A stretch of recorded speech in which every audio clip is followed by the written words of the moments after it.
When there are physical challenges, remember that when a problem is coming into focus, a solution is too.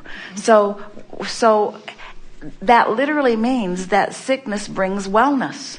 But sickness, that you continue to look at sickness, brings more wellness goes into the vortex. But you look at the sickness, so it gets more sickness, more wellness goes into the vortex, but you're looking at the sickness, so you get more sickness.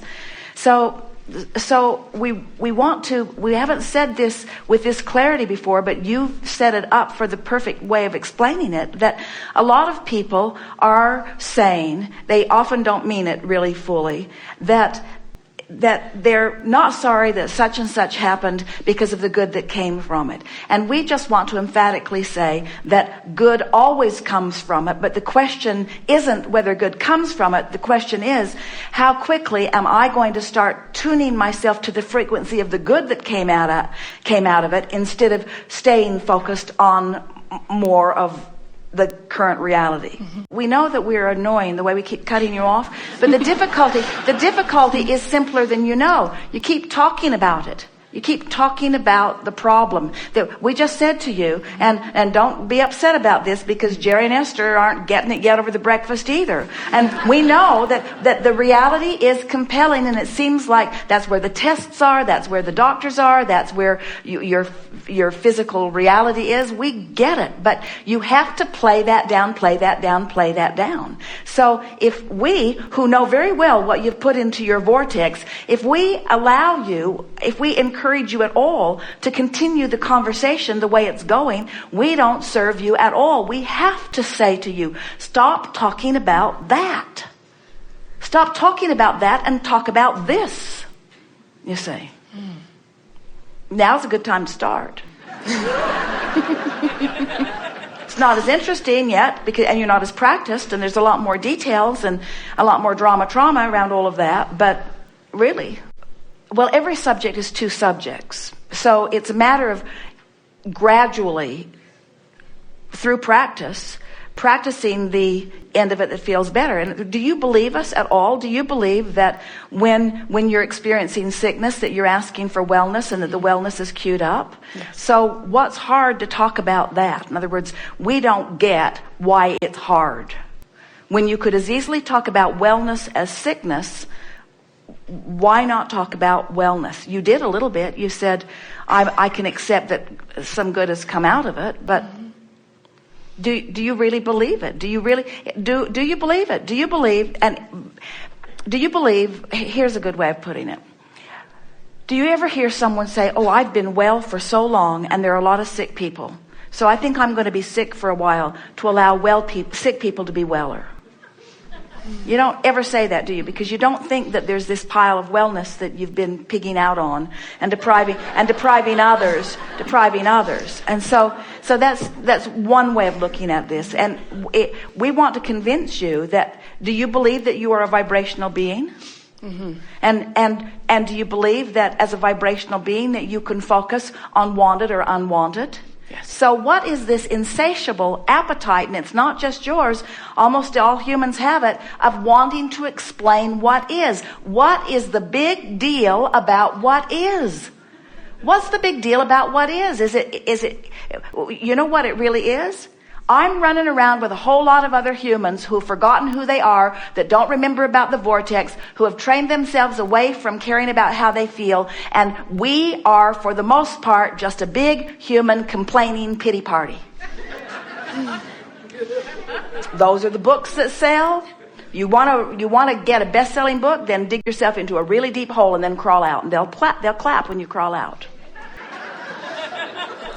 We're just trying to get your attention a little bit here. We want to convince you that you don't have to tell the story about reality. You can tell the story about vibrational reality. But when you say it's hard, I can't do it, I don't know how to do it, that only means that's because you've practiced the reality story more than the vibrational reality story. Do you know anybody? Have you ever, and we won't tell, have you ever told a fib for so long that you forgot it was a fib?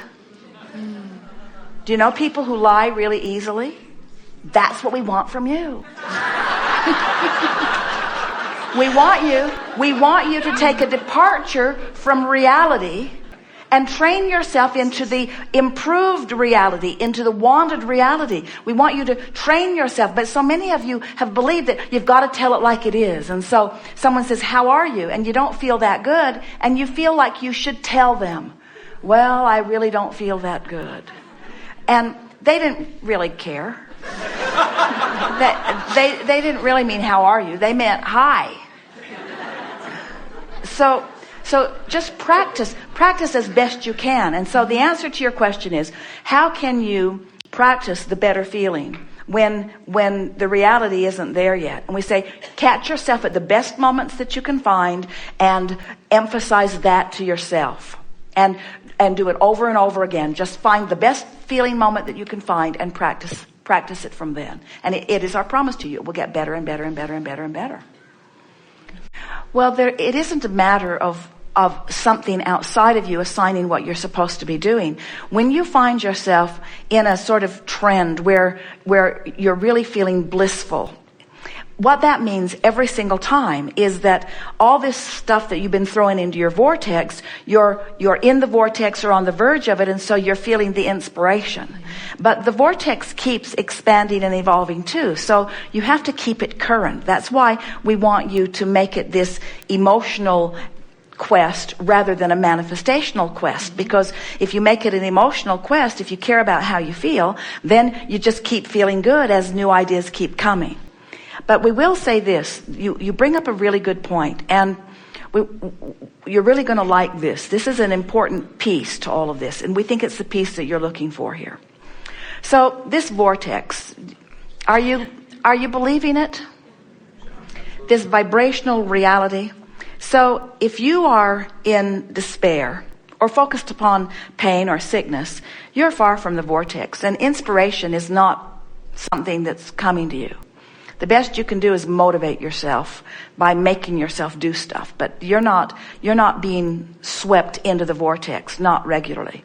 If you're hanging around in an attitude of hopefulness, then you're on the brink of the vortex enough that it's taking you in and making a believer out of you. If you can hang around in hope, the vortex will take you in often enough that you will become a believer. And before you know it, you will just know. There will be no vibrational difference in what you want and what you expect. Expect is a really important word. So, if you're hanging around in hopefulness, and the vortex takes you in, you're going to have an impulse. That's that feeling of inspiration. You know how when you'll think, oh, I want to call so-and-so. That's inspiration. And here's the thing, and your words really triggered this very specific answer. When you feel that, that's the time to make the call. When you have that feeling, act on it in that moment. If you act on your inspiration, when it comes, what'll happen is, that's how you become a believer, because if you get that feeling of that impulse to do it and you follow through on it and it pays off for you, before you know it, you start to understand the power of your inspiration. Esther laughs because her inspiration, they drive so much, and Esther is usually driving, and so her inspiration comes while she's driving, and it's just not the same to record it into the recorder and then later when they get to the hotel room transcribe it from the recorder and then enter it into her computerized enormous things to do someday list. In other words, that's not the way to respond to inspiration, because the window opens and closes and opens and closes and opens and closes, and when you respond in the moment of the impulse, you're going to get big results. If you can keep yourself loose enough. And so the way we would play that is we would take advantage of the moments that we have in terms of action. We would say to ourselves, I'm going to stay on top of my need to do's. I'm going to stay so on top of my need to do's. I need to go to work. I need to feed my kids. I need to whatever. I'm going to stay on top of my needs to do, and I'll just use my willpower for that for a while. It's been working out pretty good anyway. I've been using my willpower for that. I'll motivate myself on my need to do's so that I have some open space for my inspired to do's. And what happens is that the more organized you are on your need to do's, then the more hopeful you'll be and be on the brink where you'll be inspired. And then when you follow through with those inspirations, before long, it will shift. The fulcrum will tip for you because you'll begin to feel the enormous, we cannot even find a word big enough or emphatic enough. You will find the enormous power of the leverage of the vortex. He teased Esther a few years ago. She was making airplane reservations, and she kept saying, I know it's on my list, I'll get to it. And he kept saying, did you make the reservations? She would make several at a time. No, I'll do it. Did you make the reservations? No. Then he tried to motivate her. You know, the longer you wait, the fewer seats there are. The longer you wait, the more we pay for the tickets. I know, I'll do it. But she just could not make herself do it. She just couldn't make herself do it. Then all of us forgot about it. Jerry quit harping about it for a minute, and Esther found herself in the vortex relative to some other thing and felt the impulse, the inspiration to make the airline reservations. She went to the telephone, got the one-pass line, a very helpful person, and the person said to her over and over and over again, they were using miles to upgrade to first class and miles to upgrade to first class.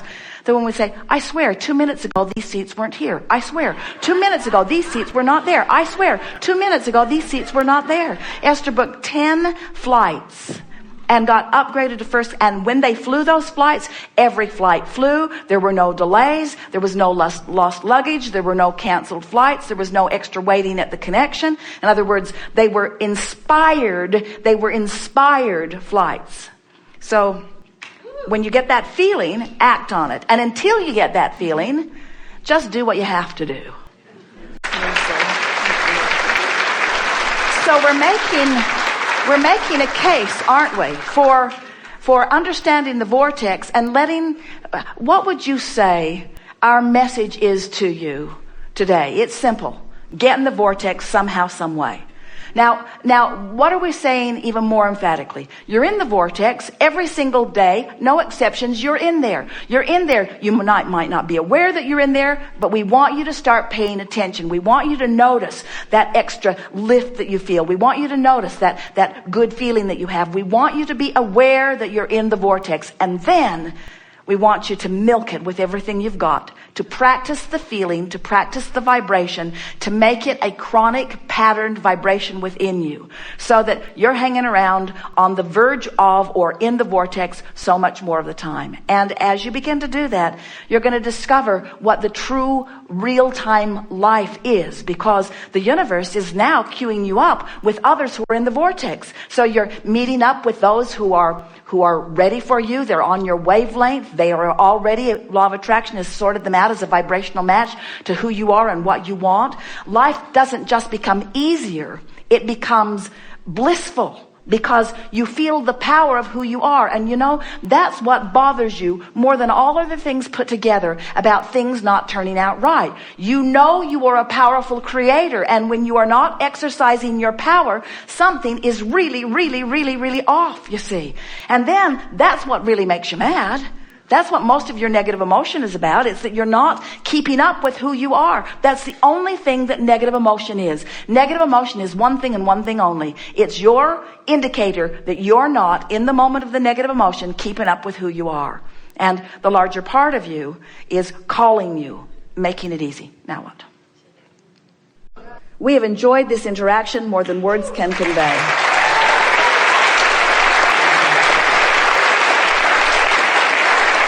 You are really good at what you do. You are really good at what you do. Just have more fun in the doing of it. Don't make big changes in what's going on in your life experience. Just decide to tweak it just a little bit into more fun. And watch the leverage of the energy that creates worlds flow to your fingertips, you see. It's really your time, friends. You know what to do, so be playful in doing it. There is great love here for you. And as always, we remain in the vortex.